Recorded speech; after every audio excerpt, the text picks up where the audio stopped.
think I was like 23, just moved to Hollywood, and I'm looking at her like, B, I don't have my mama here. I need something to eat. You my woman. She told me, this is my daughter. I looked at the daughter, look at the girl, she had nails all crackled up. I said, this girl ain't got no job. We both gonna be struggling. So, since you want to get into it, let's get into it. First thing first, let's talk about the Apollo, because everybody in the world wants to know. I heard what your mom said, a lot of stuff was edited out. What were your thoughts when you first got there? When you first arrived, you were like, man, I'm at the Apollo. How did all that happen? Well, extreme confidence. Until I saw my dad's posters and flyers. You're talking about a man that's been passed for now years. Like, it's not just like, he passed when I was in high school. You're talking about over like 10 years now. And not only is the plaque there, his posters are there. They've cut him out in a collage and put him with some of the most iconic entertainers of the Apollo stage. And now I'm walking in there thinking, oh, I got this is nothing. I can 5 minutes in, I can do this. To them being like, oh my God, this is so real. And it became surreal. So then it became like, if you watch it, it almost felt like I was, you know, like I disconnected. Because then it became like a field trip to learn from my father. Like, my dad's really here. So then instead of going in with like, oh, I'm about to kill y'all with these jokes, then it's like, wow, my dad really is a legend here. Well, then I have to change up my comedy because I have to compete with the legend. And now I'm doing material I didn't practice prepared because I'm trying to compete with the legend. That's what I was going to ask you. That was one of my questions. Do you feel that? I'm like, what the heck? What just happened? It was such a bad Amazing. Do you feel like that people? Did you see it? I did. That was the worst bomb in history. You were not. How you be the funniest man alive and give birth to the least funniest nigga ever? You were not, because you went back out a second time, and we're going to talk about that. So that's the actor, y'all. That's the actor. We're going to get to that too. So now you made me forget what I was going to say. I'm a comedian. I'm supposed to distract you from your do problems. that. You at work. This is fun time. Are you a doctor? You're not a doctor right now. Stop. You got your pharmacist dress on. So like we doing an infomercial. I have to be appropriate. Your mom is here. This is not just appropriate. Your mama is You here. look like you running a corporation, not just a company. Your mama here. I can't be me. We're here to represent the hedge fund. That's right. We have to talk about Mason Pryor and his bombing on the Apollo. Wow. Oh, wow. Why, thank you. You say it like that, I'm not even mad about it.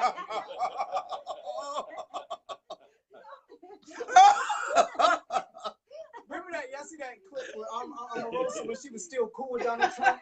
They asked her like, you know, tell her, you know, Donald Trump. You could tell they tried to tell her like be cute and stuff. She was like, Donald Trump is such a masterful, strong man.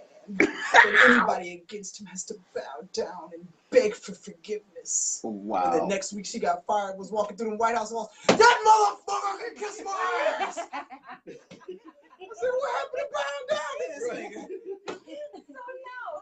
So okay, so you saw your father and you had this euphoria that, oh my God, I'm not ready. This is really happening. And then Steve Harvey gives you this big, wonderful introduction. The greatest, worst thing you could ever do.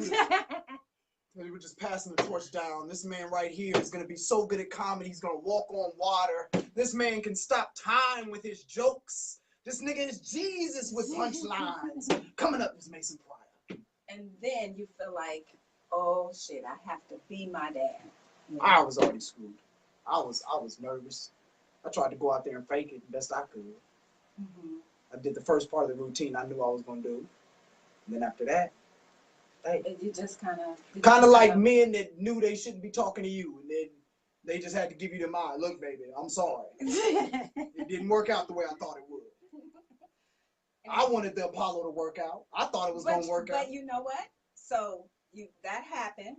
We saw you walk off, which is what the censorship does. You didn't see just the walk off. You saw all that. Off. You saw that face. Yeah, we did. And you look back and we saw Adrian Ballon's face and we saw everybody else's face like, oh my God, he bombed.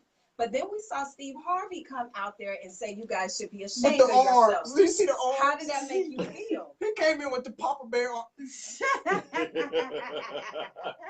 You ever see somebody get their ass whooped in the hood? Their dad ain't even mad. Like, look, son, you try. There's a lot of them. Come on, it's hard. You gave it your best. It was a girl. Right. Got my ass whooped. Drag. But then you go back out on stage. Well, and where's what he we said? didn't see is, Yeah, go that's ahead, what he tell me said. what he said. Well, Steve came back there and basically gave me an ultimatum. He told me basically the most inspirational thing, the first part. Hey, man, this just happened. You need to man up, make a decision. Who are you going to be? Because he also knows I've studied his comedy. He's from Ohio like I am, so he knows I know his work. I've met people that knew him, so he knew, you know what I'm saying? He knows I look up to him. First thing I did when I walked out there is I did the OHIO, you know what I'm saying? So he, you know what I'm saying? So when he gave me the advice, he's basically telling me like an uncle, like, man up, get ready, go out there, or don't. Now, how perfect is that? Because if you just tell me that and you're my uncle, I'm screwed. Because now it's like, you're not going to tell me what to do. But when you tell me don't, now you're basically saying, man up, go out there, be a man, get your life, or just be afraid forever. So I went out there and did what I did. They got us standing up. Well, no, I cussed them out, and then they cut it That's off. what I was going to say. You cut They them cut it out. all out.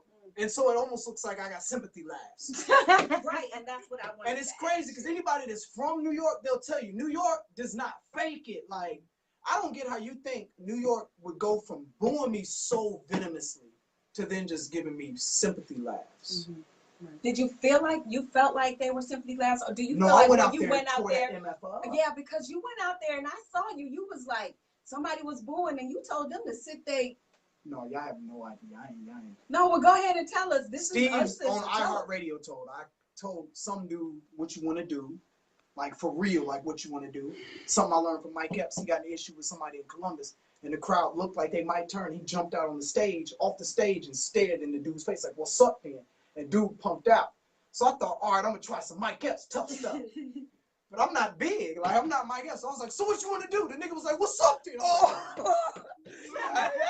So then I hear this woman screaming, "You ain't funny!" So I turned on her real venomous. "Shut up, B!" Yeah. Like a light skinned nigga, I turned on the woman. I was like, And then Well, he you tough. did your thing.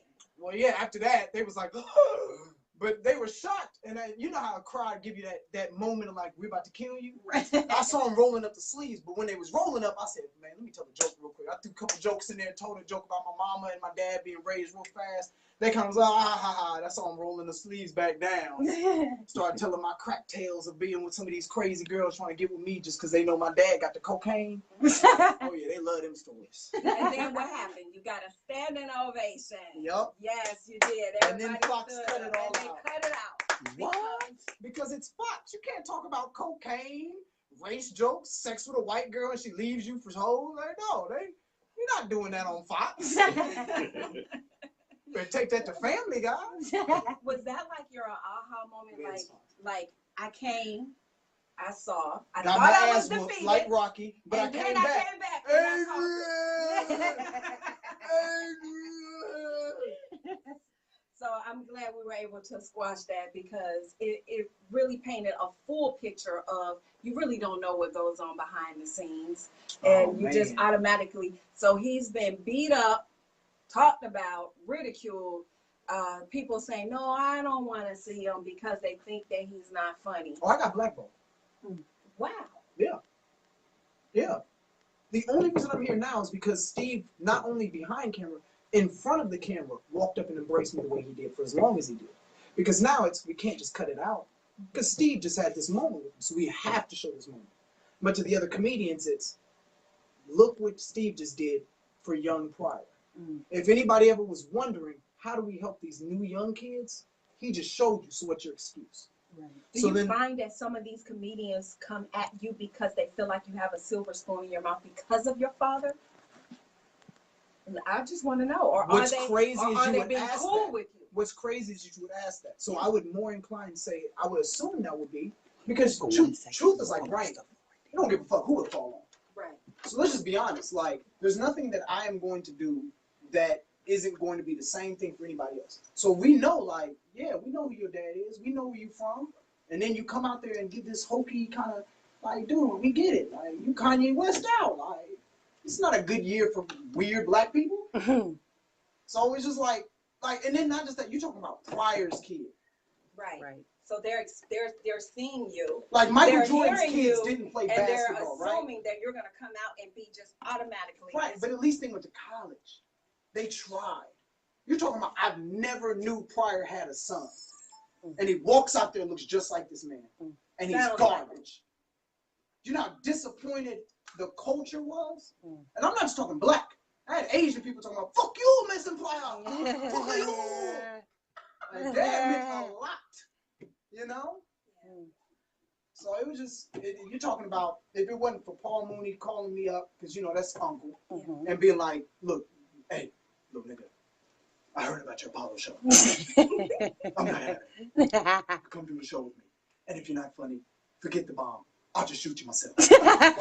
And you went? Of course. Well, it was steps. It wasn't just, you know, come out and I'm going to call. So then he calls my sister Rain. My sister Rain is like, hello, brother. And I'm like, what's going on? She's like, what you mean, what's up? You know what it is. So then my sister Rain helps me write my routine. So now it's a collective. It's a team effort. Right. It's that family I've always wanted and needed. Right. So it's one of those things, it's like, it's your welcome to the NFL moment. I got the snot kicked out of my first game. But it's cool, because you Richard Pryor, son, you thought you'd get some girls. I had several girls come to that show. I had a girl that came and would not leave with me. Like Uber to leave, but then messaged me to tell me, nah, we won't see it. Did you hear some of the stuff they said on the internet? I did. And you know what's really bad about that? Once it's on the web, it's free game, right? Yes. So now other comedians are now talking about it. I know that, and and I want to ask you: has anyone reached out to you to say, "Look, it happens. It happens. We don't go out there and always have a perfect show. It happens that nobody, when your father paved the way for a lot of comedians to come out there, nobody would just say to you, look, let me just tell you, give you some pointers and help you, you know, or encourage you." In boxing, the greatest boxer, Muhammad Ali, one of his biggest breaks came when he got out of jail. And what happened? He got knocked out. He got a title chance from a man that didn't have to give him a shot. When it's an individual sport, we ain't got to do nothing. You think Usain Bolt is out here looking for the fastest man alive? Or just racing the people they put in front of him? So it's like, you got all these comedians that are all individuals. It's not even what they wouldn't do for me as if they did it for others, because that's not the case. It's not like acting where you have these workshops and you have these you know, because I know when I was an actor, I had an agent, I had a manager, I had a casting director, I had all these instruments around me. You see what I'm saying? But with comedy, How do you feel now? Since that, how do you feel now? Like at this very moment, you have a show coming up on Sunday here in Atlanta. well, that's a good thing. At the Atlanta Comedy Club. I'm very excited about that show. I'm prepared for that show. So once again, the Atlanta Comedy Club on Sunday. We talked. Bring the women. Just like your daddy. Stop. Where the celebrities at? So you had you took acting classes. Yeah. You're into acting. So. Well, I wasn't good. Well, we saw a clip, like Father, Like Son. Did you like it? I actually thought you did a great job at being your father. Really? I actually did. I could hear your father in you. I just want to know. You trying to go to prom with me? You know what? Being nice. Did you hear what they said about me on the internet? I heard. They said I killed my father's legacy. Oh. I know. How you destroy a legacy that great in the first place? And did you hear what the other comedians said about me? No, go ahead and They tell brought my family into this. Whoa. I was going to get to that, but I didn't want you to get too pissed off before I asked you. Oh, how do you feel about your older brother, Richard Pryor Jr., saying that he agrees that Nick Cannon should play your father? Oh. Why not you? Why not Richard Jr.? Perfect your craft. He said it, you know. You get what I'm saying? Why not Richard Jr.? That's my brother. Like, come on now, that's my older brother.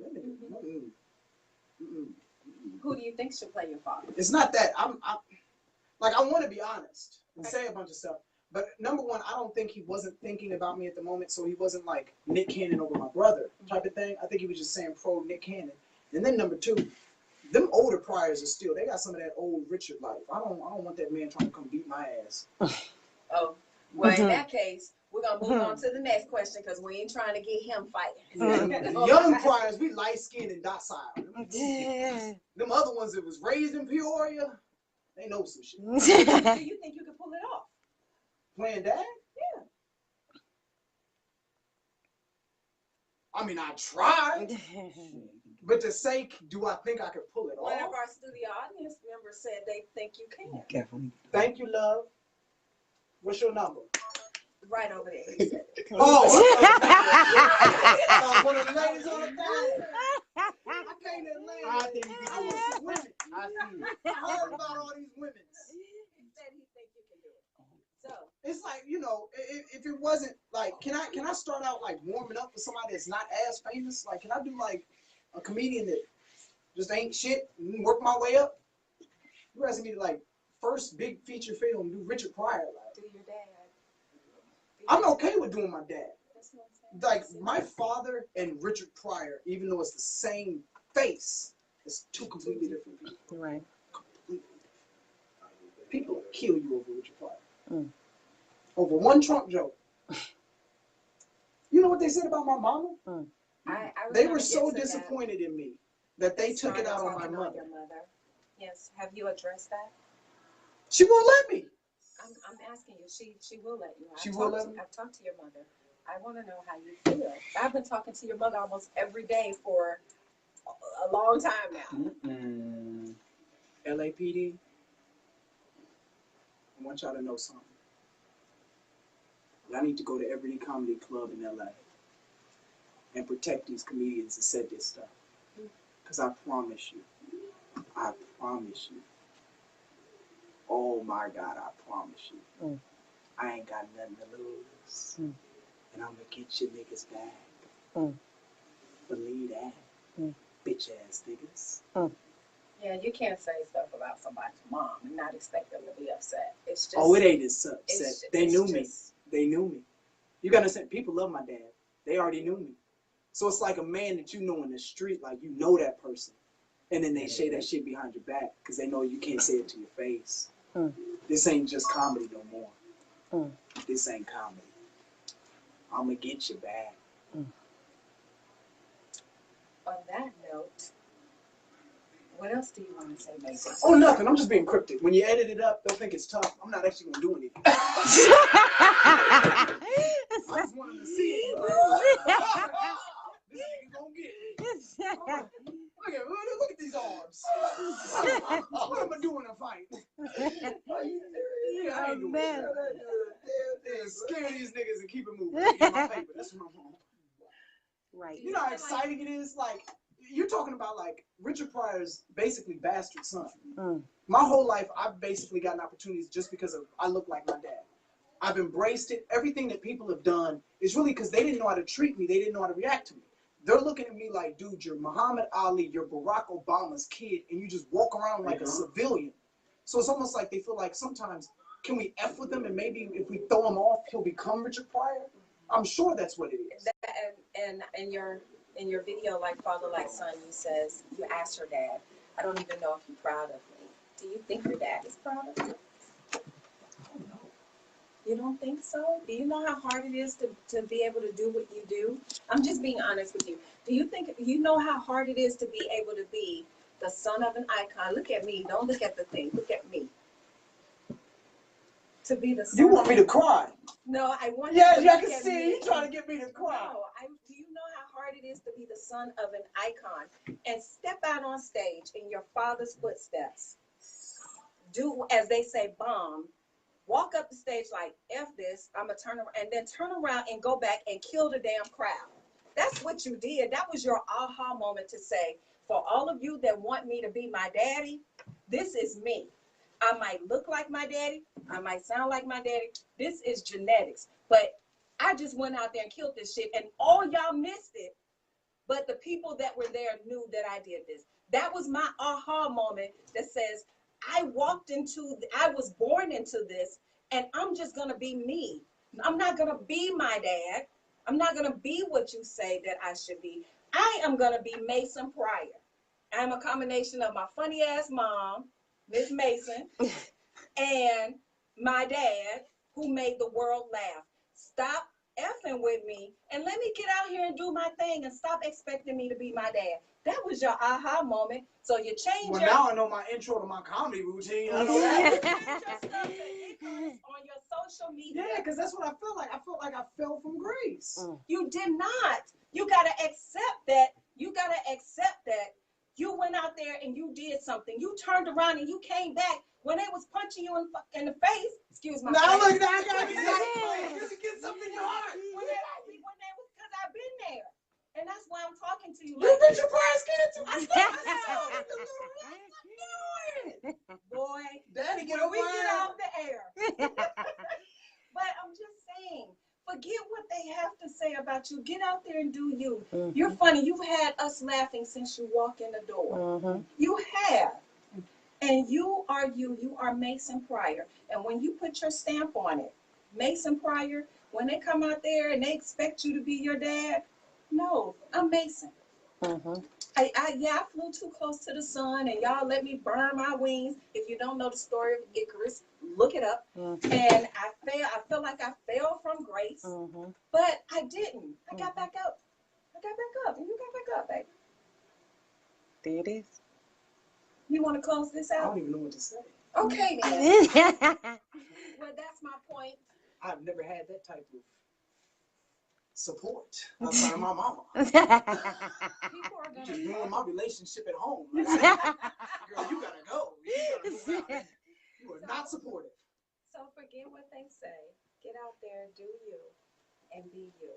And everything is going to be okay. Everybody's not going to... Can I ask you a question? You can ask me whatever you You want. said you had been there. What happened? I thought I would... Honestly, your mom is going to interview me. I can't tell you. Oh, dang! Yes, I get fired from the Apollo. Mom took my job as an interview. so now you hear it. I'm gonna be at the Job Corps, man. You know what I'm saying? You see me at the job fair, go ahead, give me an application. I'll be over there at Popeyes. In 2 weeks, I will be interviewed by Miss Geraldine Mason. A lot of you want to know who I am and what my story is, and we're gonna talk about it. But yeah, I'm back on the air after 8 years because I let something take me down, and I'm back. And I'm sitting here talking to you, and I've had a slew of celebrity friends of mine that I knew came and encouraged me through this process. So you get back up, no matter what they say. You're too fat, you're too this, you're too that, and I look at them and I say, well, you know what? I'll just be fat, baby. Fat where? Fat in the wallet. I'm not just saying. I'm just saying people are gonna say things about you. Looking like beautiful Condoleezza Rice in the face. She got money. She's fine. Don't put Condoleezza Rice. We just hated her because she went with Bush. Condoleezza Rice is fine. Make sure you come and check out Mason Pryor on Sunday at the Atlanta Comedy Theater. He will be headlining. As you can see, he is his own person. He is funny as hell. He is sweet as he want to be. And he's definitely... When is this interview next week? Your mom is going to do it. And it's going to be in 2 weeks. 2 weeks? What's the date? What is the day? I'd have to ask my parents. 24th. The 24th? No, it's not. That's today's. That's date. today. That's big. I'm trying to get this plug right now. Hey, right, It It will be aired. To be We're gonna- announced. It's going to be aired. ain't gonna be under the shelf. No, it's going You to know, be people aired. always get, oh, we'll interview Mason. Yeah, your mom can interview me. Thank you guys for tuning in. Mason, is there something you want to say to close out? Honor and glory to God. Thank you guys for this opportunity. I love you, Atlanta. And we love you too. Thank you for tuning into the Spotlight. We will see you later. Spotlight Radio ATL is our social media. You can rewatch this interview on our YouTube channel, Spotlight Radio, the Spotlight Radio ATL as well.